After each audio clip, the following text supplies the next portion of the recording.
Anteriormente, nós estávamos falando sobre jogos, tá? Então vamos dar uma lembrada aqui para a gente passar para o próximo assunto, que vai ser o equilíbrio de Nash.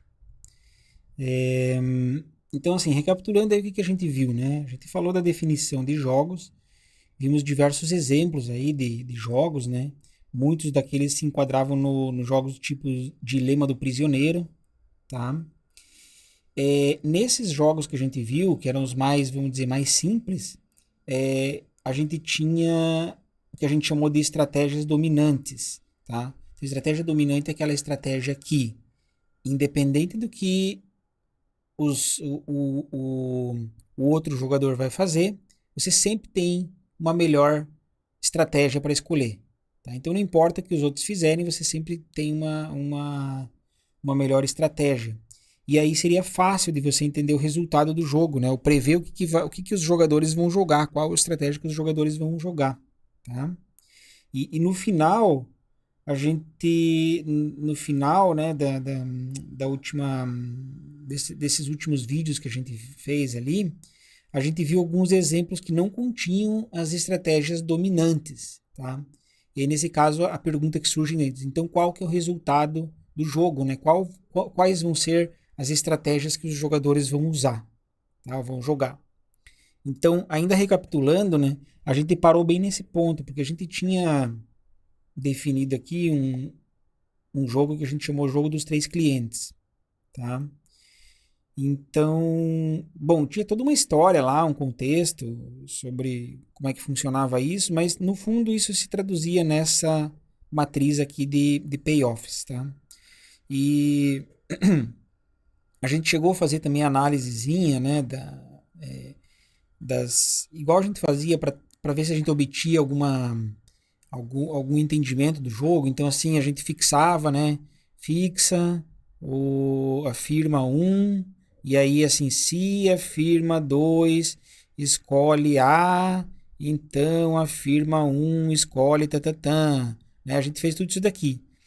E fez essa análise do jogo e não chegou em nenhuma conclusão, porque, assim, não tinha uma estratégia dominante, né? Porque dependia do que a firma 2 fazia, a gente tinha que fazer uma coisa. Se a firma 2 fizesse outra coisa, a gente tinha que fazer uma coisa diferente, tá? E mesma coisa se a gente fixasse, né, o F2, a firma 2. Da mesma forma, a análise que a gente ia fazer, ela era assim, tipo, depende, né? Então a gente ficou assim, né? A gente parou, né, no ponto em que a gente fez aquela pergunta, né? Quais que vão ser as estratégias usadas? Eu não consigo agora prever aqui o que vai ser usado, né? Quais são as estratégias que serão usadas, tá? E assim, baseado em um puro achismo, assim, ou talvez numa intuição, talvez a gente queira dizer que, não sei, essa estratégia aqui tá com uma cara de que vai ser a estratégia que eles vão usar, né? Mas por outro lado, também a gente tinha visto algumas situações lá, né? Por exemplo, vocês lembram do Dilema do Prisioneiro? O melhor eram os dois suspeitos ficarem quietos, né? Porque eles iam receber uma pena de 1 ano cada um, mas no fundo a gente viu que a estratégia que eles iam seguir era os dois confessar. Então a gente tinha uma coisa assim, né? Do tipo, sei lá, 1, 1. Na verdade aqui era -1, -1. Numa célula da matriz, a gente tinha -4, -4. Então a gente gostaria de pegar um -1, -1, né? Só que a gente acabou pegando -4, -4. Aqui é quase a mesma coisa, só que você teria que trocar os sinais aí, inverter a lógica, né? Mas assim, o que eu tô falando é assim, a gente pode até meio que por intuição supor que talvez isso daqui seja uma resposta aí, né, das as duas empresas usarem A. Mas talvez não, talvez as duas empresas vão usar o C. É a mesma coisa que lá no Dilema do Prisioneiro. A gente gostaria que fosse uma coisa, mas na verdade era outra coisa inversa que na verdade era pior para os dois, algo assim, tá? Enfim, talvez só usar a nossa intuição a gente não chega a lugar nenhum, né? Então a gente vai ter que introduzir o conceito lá do equilíbrio de Nash, tá?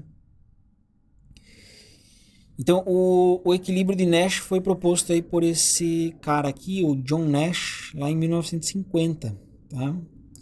Ele escreveu a tese de doutorado dele. A tese de doutorado dele era assim, tipo, tinha 28 páginas, né? Como é que você imagina uma tese de doutorado só com 28 páginas? E nessa tese de doutorado ele propôs aí esse conceito do equilíbrio que a gente vai ver, tá? É, ele também provou alguns teoremas, a gente vai comentar sobre isso, né? Todo o resultado dele. Depois ele acabou publicando isso em separado em alguns artigos aí, a partir ali do ano de 1950, tá? Mas assim, o John Nash ele ganhou o prêmio Nobel de Economia, lá acho que em 1994, devido a esse trabalho que ele fez aí, né? Super famoso, é, na área de teoria dos jogos, certo? E bom, a vida desse cara é uma vida super, super interessante e curiosa. Inclusive, eles fizeram um filme aqui. Não sei se vocês já viram esse filme, chama-se Uma Mente Brilhante, né? A Beautiful Mind. Ganhou diversos Oscars e tal. É um filme que eu gosto bastante, assim, sabe? Mostra a história lá do John Nash, a questão da doença. Não vou fazer spoiler, né? Mas a questão da doença que ele teve e tal. Então é bem legal, recomendo vocês verem aí. Tá? Eu acho um dos filmes um filme bem bom, assim. Mas, legal. O John Nash morreu faz pouco tempo aí, com quase 90 anos de idade. Aí ele fez um acidente foi um acidente de carro, morreu ele e a esposa. Então tá. Bom, chega de falar do John Nash. Vamos falar do que ele fez aí, né? Então, a ideia básica lá do equilíbrio do Nash, equilíbrio de Nash, é assim: mesmo quando não há estratégias dominantes, tá? Que é o nosso caso ali, né? Então, agora, é esperado que os jogadores usem estratégias que são melhores respostas entre si. Melhores respostas entre si, tá? Então, isso daqui é só uma ideia, né? Uma ideia por cima, mas é assim. Tudo bem que você não tá naquela situação boa, do tipo assim, não importa o que os outros fizerem, eu tenho a minha melhor estratégia. Não, não tem isso, né? Mas talvez tenha uma coisa assim, olha, do tipo, se o jogador faz X, o meu melhor é fazer Y. E se eu fizer Y, o melhor pro cara é fazer X. Melhor resposta, né, que a gente tinha falado. Lembra que a melhor resposta era isso, né? Tipo, se eu fixo uma estratégia de alguém, qual que é a melhor coisa que eu tenho que fazer? Então, assim, se o jogador 1 fixa a estratégia X, então a melhor resposta do jogador é Y. E ao mesmo tempo, se o jogador. Se o jogador. Putz, agora me confundi, mas se o jogador 2 fizer a estratégia Y, então é melhor para o jogador 1 fazer a estratégia X. A melhor resposta é fazer a estratégia X. Se você tem esse casamento aí entre as melhores respostas, a gente pode prever que as estratégias usadas vão ser esse par aí, né, de estratégia X e Y. Uma é melhor resposta para outra, né, e vice-versa. Tá? Então, olha aqui, ó, sendo um pouquinho mais preciso aqui no que eu estou falando. Agora, saindo mais da ideia, tentando caminhar mais para uma ideia mais precisa. Suponha que o jogador 1 escolhe uma estratégia S e o jogador 2 escolhe uma estratégia T. Tá? Então, esse par de estratégias aqui, ST, né, ele está em equilíbrio de Nash se S é a melhor resposta para T e T é a melhor resposta para S. Tá? Então, assim, a motivação disso, né, é assim, se os jogadores, a gente até vai ver um exemplo, tá? Não se preocupem ali. Ou alguns exemplos, né? Mas assim, a motivação é assim, se os jogadores escolhem estratégias que são melhores respostas umas às outras, tá? Tipo, que nem essa é a melhor resposta para T e T é a melhor resposta para essa. Então, nenhum jogador tem incentivo para mudar para uma estratégia diferente. Olha só que interessante, né? Então, nenhum jogador tem incentivo para mudar para uma estratégia diferente. Será que funciona isso? Tá? Então, Então, assim, eu acho que é legal aqui já meio que adiantar aqui, tá? Olhar lá de novo aquele problema que a gente tinha parado lá, né? Que era o problema lá das duas empresas, tá? Então, É, tem duas formas de eu raciocinar aqui, tá? É, a primeira forma é assim, vamos fazer aquele negócio que eu falei ali que eu achei interessante, né? Ninguém tem interesse em desviar da estratégia. Então, olha só, vamos supor que os caras é, fixaram aqui nessa estratégia AA, tá? Então, eles estão fixos aqui, ó, A e A, tá? E aí, vamos se pôr do ponto de vista da firma 1, da empresa 1, tá? Você mudaria de estratégia? Né? A resposta é não. Por quê? Porque se você sabe que a empresa 2 está fixa nessa coluna aqui, né? Então você só pode, se você mudar de estratégia, você vai sair do 4 que você estava ganhando e ir para 0 aqui ou 0 aqui. Então você não quer sair do 4. Você quer sempre maximizar, né? Sempre melhorar aí o teu ganho, teu payoff, tá? Então você não tem incentivo em trocar de estratégia, tá? Mesma coisa do ponto de vista da firma 2, da empresa 2, tá? Porque se você sabe que a empresa 1 está fixa na estratégia A, o que acontece se você mudar de estratégia? Aí você vai comparar aqui, né? O 4, 2 e 2. Então, você vai querer mudar de estratégia? Você não vai querer mudar de estratégia, tá? Porque a melhor coisa para você é 4. Então, assim, esse par de estratégias aqui, o AA, né? É um par que a gente diz que está estável, né? Assim, ninguém quer mudar de estratégia, então isso daí está em equilíbrio de Nash, tá? Então, assim, uma forma de você entender quais são as estratégias de equilíbrio de Nash é você chegar e fazer isso para cada célula e se perguntar, né? Ah, os jogadores têm incentivo de trocar de estratégia? Sim ou não? Né? Se nenhum dos jogadores tem incentivo de trocar de estratégia, então a gente está no equilíbrio de Nash, né? A outra forma é você fazer igual a gente fez na aula passada, que a gente fazia assim, né? Tipo, fixa a empresa 1, né? E aí a gente vê se a firma 2 escolhe A, então a firma 1 escolhe A. Se a firma 2 escolhe B, então a firma 1 vai escolher alguma outra coisa, tá? E aí daí também faz o raciocínio para o outro jogador, né? F2 e tal. E aí você encontra onde que eles coincidem, tá? Porque, por exemplo, aqui, ó, no caso se você fixou 2 e perguntar se a firma 1 faz A, então você também, a firma 2, que é você, vai fazer A, tá? E aí você vê que aqui coincide, ó. Aqui coincide com esse, aqui coincide com esse. Porque aquela estratégia de um é melhor resposta para o outro, né? E o outro é melhor resposta para um. Então, dá para você também usar essa estratégia aí para chegar no equilíbrio de Nash, tá? São duas formas de fazer a mesma coisa. Mas assim, antes de continuar aqui, eu queria voltar um pouquinho, né? E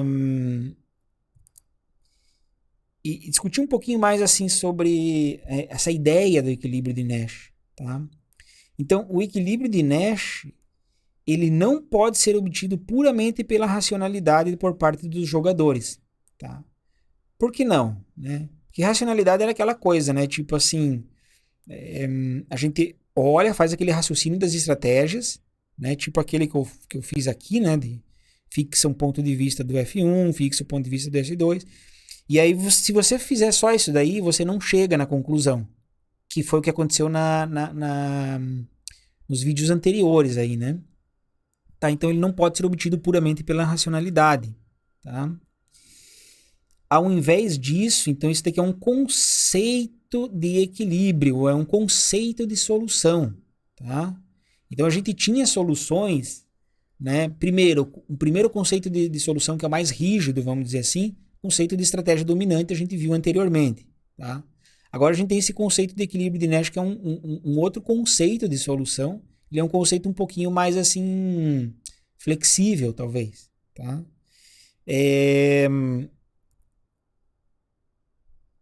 Só que assim, aqui que é a parte que é interessante do equilíbrio de Nash, porque no fundo cada jogador tem que botar uma fezinha no outro, entende? De que eles vão seguir isso daí. Porque, assim, pela racionalidade a gente não chega a lugar nenhum. Mas se você botar uma fezinha e falar assim, olha, eu acho que se eu jogar o A, eu acho que o outro cara também vai jogar o A, porque daí a gente fica meio que estável e ninguém vai querer trocar de estratégia, tá? Então, o equilíbrio de Nash tem essa característica aí, né? Tipo, que a gente chama de um equilíbrio em crenças, né?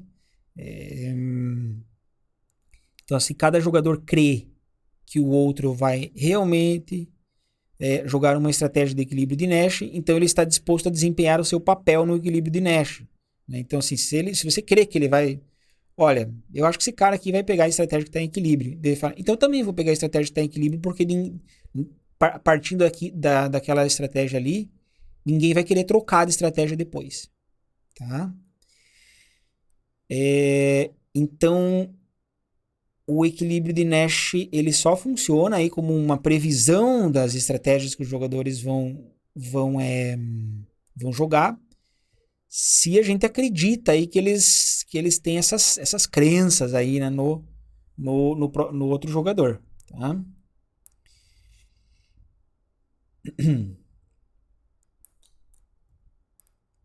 Então, beleza. Tá? Então, aqui, isso daqui eu já comentei rapidamente, né? Porque assim, o exemplo anterior ali sugere duas maneiras de eu encontrar o equilíbrio de Nash, tá? Então, assim, a primeira maneira é verificar todos os pares de estratégia, tá? Todas aquelas célulazinhas da matriz, e testar para cada um desses pares, para cada um deles, se as estratégias individuais são melhores respostas para o outro, tá? Basicamente o que eu estava falando é aquela que você seleciona uma célula e vê se as pessoas têm incentivo de desviar, tá?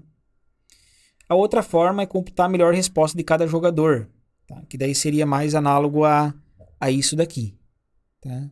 E daí ver qual que coincide aí, né? Não, o coincidir aqui, só para vocês entenderem, não é necessariamente aqui aparecer A, aqui aparecer A, aqui A e aqui A, né? Não, aqui podia aparecer A e aqui aparecer, sei lá, C, só que daí aqui, se fosse C, deveria aparecer A, tá? Então aí tem uma coincidência. Tá? Se o jogador F2 joga A, então a melhor coisa do jogador 1 é jogar C. Mas se o jogador F1 joga C, então a melhor coisa do jogador 2 é jogar A. Né? Aí sim, você tem uma coincidência e daí isso daí tem equilíbrio de Nash. Tá? Então, qualquer forma é a forma de você calcular e encontrar os equilíbrios. Tá? Dá para fazer isso por computador? Dá, né? Quer dizer, a gente está só mostrando exemplinhos aqui, tipo, simples, né? Tipo, você tem 9 células na matriz. Né? Tipicamente você está trabalhando com, às vezes, jogos com... Às vezes pode ser jogos com 2 jogadores, tá? Mas que você tem, sei lá, trilhões de estratégias aí para cada jogador, né? Ou às vezes até infinitas mesmo. Aí você tem que ter uma questão meio contínua das estratégias e tal, mas eu não vou entrar nesse mérito aqui.